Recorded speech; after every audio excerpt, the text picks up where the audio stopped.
Geordie Williamson, as most of you will know, is the chief literary critic at The Australian and is really enormously well known and respected as a commentator and critic.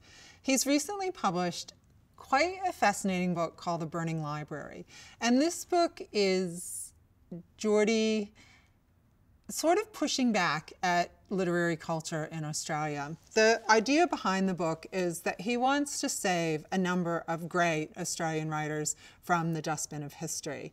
And as he does this, the book is both a polemic and importantly an act of literary reclamation. He tells us who these writers are, and some of them are still with us and living. He tells us what their books were, and most importantly, he tells us what their relationship was to the larger literary culture of Australia.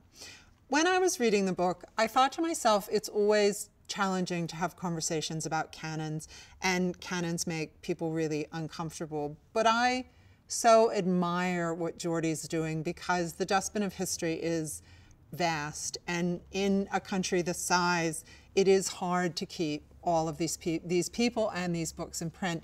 And I was struck that this book seems a really terrific kind of guide, in a way, to Australian literature as perhaps we should know it, but also a sort of way of remembering that our best books weren't published this year or even last year or even 10 years ago. They may have been published 100 years ago.